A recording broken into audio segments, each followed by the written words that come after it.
안녕하세요. 저는 후러싱 타운홀의 마케팅 디렉터로 있는 최성우라고 합니다. 이번에 4월 26일 날 토요일 날 있을 그 봄맞이 퀸즈 재즈 그 페스티벌 때문에 오늘 기자회견을 하는데요. 저희 후러싱 타운홀과 그리고 퀸즈 재즈 오버그라운드라는 그 퀸즈 재즈 그 히스토리를 이어나가는 그런 재즈 그룹과 함께 같이 이렇게 파트너십이 이루어서 재즈 페스티벌이 이번 주로 올해 두 번째 같이 하게 됐습니다. 그래서 오후 12시부터 10시까지 무료로 10시간 동안 계속되고요. 오후에는 그 마스터 클래스라든가 워크숍이라든가 손쉽게 와서 이렇게 같이 손으로 익히고 배우면서 그런 배울 수 있는 시간이 되고요. 그래서 이브닝 타임, 그래서 뭐 한 5시, 6시부터는 그 재즈 콘서트가 계속됩니다. 그래서 8개 다른 그룹들이 이제 재즈 콘서트도 하고요. 그렇게 해서 아주 다양하게 쉽게 재즈를 이제 접할 수 있는 기회니까요. 그리고 무료니까 많은 분들 오셔가지고 즐기시기 바랍니다. 감사합니다. 안녕하세요. My name is Ellen Kodadek, and I'm the Executive and Artistic Director of Flushing Town Hall.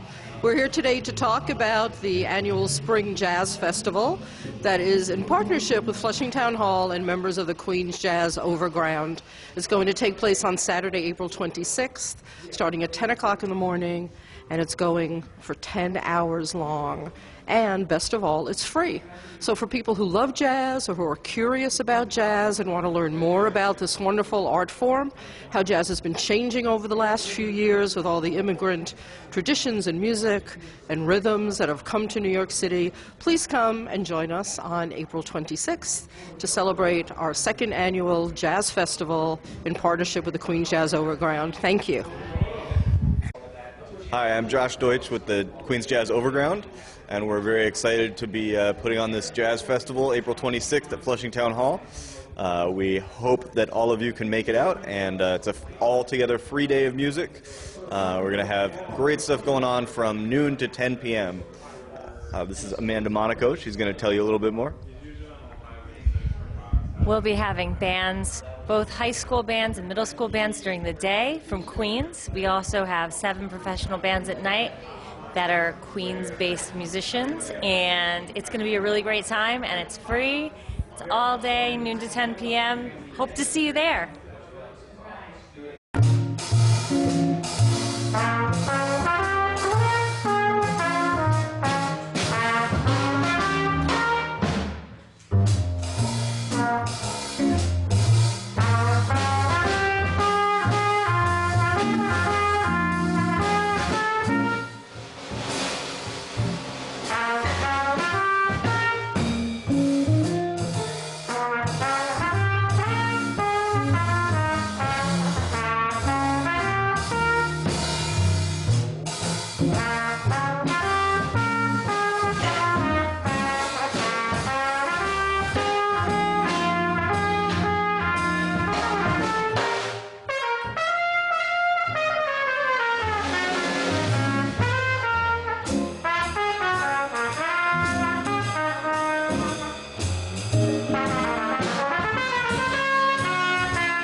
Amanda Monaco on guitar, Mark Wade on bass, Brian Woodruff on drums. My name is Josh Deutsch.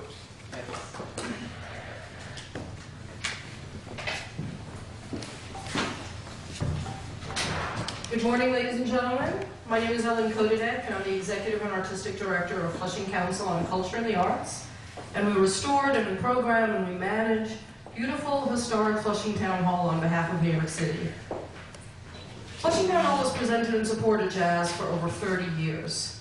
We created the Queen's Jazz Orchestra, presented hundreds of jazz performances, explored the link between jazz and immigrant rhythms and instruments, offered jazz master classes, school performances, and commissioned new jazz work. Jazz is alive and very well at Flushing Town Hall.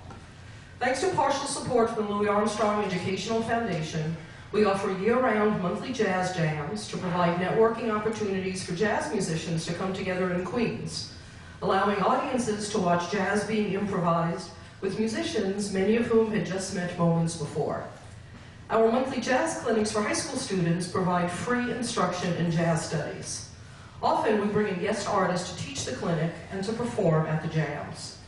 Our clinics are taught by educators from the Queen's Jazz Overground, and our jams feature a house band led by members of the Queen's Jazz Overground, some of whom you had the pleasure to begin to hear this morning. Last year we began a meaningful strategic partnership between Flushing Town Hall and the Queen's Jazz Overground, affectionately known as QJOG. Flushing Town Hall, with its long history of jazz presenting in support of jazz, is delighted to continue to partner with QJOG, who are a nonprofit collective that promote jazz performance and education in the borough of Queens. QJOG will present their Spring Jazz Festival 2014, a free, day-long series of jazz workshops and performances at Flushing Town Hall on Saturday, April 26th, from noon to 10 p.m. That's 10 hours of free jazz. There's something for everyone at the Jazz Festival. Louis Armstrong collage-making workshop, clinics and master classes for students, the culminating concert by pianist Daniel Kelly, who has been deeply engaged in Flushing Town Hall's jazz residency with students at Junior High School 189, funded in part by Chamber Music America, and live performances by professional Queens-based jazz ensembles playing original compositions. And it's all free. So if you are a jazz lover, or you don't know anything about jazz and you're curious to find out more, coming to the Jazz Festival on April 26th is a great way to expand your musical knowledge. And it's all free. Did I say it was free? So it's really a great way to explore and come and have a wonderful, wonderful day. We have in the back of the room the schedule. Some of the performances and workshops will take place here in our galleries, and others will take place upstairs in the second floor theater. And I think I counted earlier, and it's 17 different programs taking place over the course of the day. So it's really a wonderful, wonderful opportunity for somebody to immerse themselves in jazz, and you can come and go throughout the day as you please. It's my pleasure at this time to introduce some of the founding members of the Queen's Jazz Overground, and we're going to start with Amanda Monaco. We also have with us Josh Deutsch, Brian Woodruff, and Mark Wade. Amanda. Thank you, Ellen. My name is Amanda Monaco. I'm the Director of Operations for the Queen's Jazz Overground. We are thrilled to be involved in a partnership with Flushing Town Hall. Jazz is historically, the borough of Queens has been home to jazz musicians for many generations, from Louis Armstrong to John Coltrane to Jimmy Heath, who is the head of the Queen's Jazz Orchestra, and many other jazz musicians that are still present in Queens, along with the Queen's Jazz Overground. There's a very large community of younger up-and-coming musicians in the borough of Queens, and QJOG's mission is to promote those musicians as well as the musicians that came before them. We're a collection of Queens-based musicians, and our mission is to stimulate a wider awareness of Queens as an important destination for live jazz, cultivate a diverse local audience, and enrich the cultural life of the borough. And we're so fortunate to be able to do that with Flushing Town Hall, who has already been doing that for many, many years.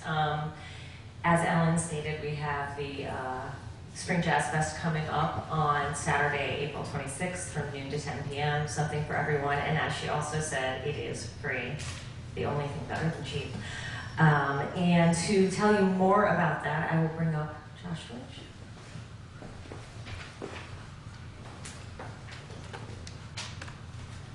Hi, I'm Josh Deutsch. I'm the Director of Education for the Queens Jazz Overground. And one thing that's a very important part of what we try to do is not only have performances by professional musicians, but also encourage the next generation of up-and-coming potential jazz musicians. As Ellen mentioned, one thing that we've been doing for the last year is leading the jam sessions and clinics here at Flushing Town Hall, which are a great opportunity for young musicians to come meet each other and professional musicians, do some networking and gain valuable experience with their peers and the generation before them. And with this festival coming up, one thing that we've been able to do is invite some schools from around the borough of Queens to come and perform. So for the first half of the day, starting at noon, we're going to have some performances by middle schools and high schools from around the borough of Queens, including middle schools from, we're going to have junior high school, Q185, the Edward Bleecker School. We're going to have Q194, the William Carr School. We're also going to have a high school band from Frank Sinatra High School, Q501, as well as some combos, which are small jazz groups, also from Frank Sinatra High School, and then from the prep program at Queens College. So from noon to 5, you'll be able to see some up-and-coming young musicians from right here in Queens. In addition, we'll be having some master classes and clinics with those students, so it'll be an exciting day of education. I'm going to turn the mic over to Brian Woodruff to tell you about the evening performances during the Jazz Festival. Thanks. Thank you, Mr. Deutsch. Good morning, old press of Queens. It's nice to see you. I'd just like to tell you about some of the performances that will be taking place in the evening. We have them going from 6:30 until 9:30 in this room, simultaneous to having them running upstairs from 6 p.m. until 10 p.m. in the theater, which, as some of you may know, is newly renovated. And if you haven't seen it, it might be nice. I don't know if I can tell you if you can do this, but you can go up and take a look, because it's looking real good. So we're very excited to be playing there. Anyway, we will start with a band that the illustrious Mr. Deutsch, who just finished speaking with you, put together called Lazy Susan, and that's going to feature 5 musicians from Queens who like to eat together. And I really love the brilliance of the name. It's called Lazy Susan because everyone is going to take a turn presenting one of their compositions, kind of a little round table sort of thing. And while they're playing the second half of their set, down here, the Edward Perez Trio will be playing. I should mention that all of the leaders of the bands come from Queens. We have no requirement that the sidemen come from Queens, but we do require that the leader be from Queens, and we're very proud that there are so many musicians living here, and we're very proud to sort of dig some of them up for you sometimes, because there's a lot of great music happening. And I guess I'm saying that now because Edward Perez was new to me when he was presented to us, but it's a very fine trio. They'll be playing downstairs from 6:30 to 8:30. And again, halfway through their set, because you can run up and down the stairs all night and hear a great band playing. At 7 p.m., the lovely Amanda Monaco, who you heard giving the opening remarks from our organization, will be co-leading a band with her good friend from Connecticut, Noah Behrman. And they will be featuring the legendary drummer Victor Lewis in that band, and that's going to be upstairs. And again, halfway through their set, you can run back downstairs for UOU, which essentially is entirely a band from Japan, except that the husband and wife team of Daisuke Abe and Kurigo Sagawa are the leaders of that band, and they have lived in Woodside they've lived in Queens for the last 10 years. But their friend Takuji Yamada will be traveling all the way from Japan. And all of our friend Toru Dodo, very excellent pianist, will be joining them, along with Anthony Lee on drums from Brooklyn. And then halfway through that set, you can run back upstairs to hear the Peter Brendler Quartet. That's a great band. Again, Peter lives in Astoria, and he will be bringing the 2008 Thelonious Monk competition winner, John Arabigan, on tenor saxophone. And then halfway through that, you can run back downstairs to hear Mark Wade's trio, who gave a great concert here on Friday night. They will be playing some more of that music at 8:30 down here. A very fine trio. And then last and probably least will be the Brian Woodruff Sextet. That's my group. Will be upstairs. You should stay probably for all of Mark Wade's trio and then just come and hear us end it upstairs. But so before I digress too far, I'm going to turn the microphone over to Mr. Wade. Thank you. Thank you very much. This whole endeavor, as you can imagine, 10 hours of jazz education and performance is not possible without the help of some very important sponsors, which we need to mention. The Queens Council on the Arts, we're very fortunate to be funded by them for the second year in a row as part of their the grant program that they have for local arts organizations in the borough of Queens. We're very happy to be partnering with them again for a second year. In addition to them, again, M&T Bank has sponsored us for the second year in a row. They've been a very important sponsor for us as well. And this year, our new sponsor for the event is the Josephine Foundation. For those of you who aren't familiar with the Josephine Foundation, they do sponsor a few other local arts groups in the area. I know they do Astoria Performing Arts Center and a number of other theater groups that are in the area. The Queens Jazz Overground is a project of Convergence Arts. That's our parent 501c3, our nonprofit organization. For more information on both groups in general, you can visit the websites www.queensjazz.org and convergencearts.org for those. So last year's festival was very successful. We're hoping that we'll have a similar turnout or even better. We had over 500 people at the event last year. It's pretty good for a first-time event. So we really appreciate you coming today to help spread the word and get the word out to the community. As a free event, we feel like it's very important for us to have that outreach to the community and make jazz accessible to people in the area who, in some cases, may not otherwise be exposed to it, or people who do want to be exposed to it and don't always have access. So if there are any questions, I'd be happy to take them at this time. You want to have a bit of a taste of what the Queens Jazz Overground Spring Jazz Festival is going to offer. Ladies and gentlemen, I give to you once again members of the Queens Jazz Overground.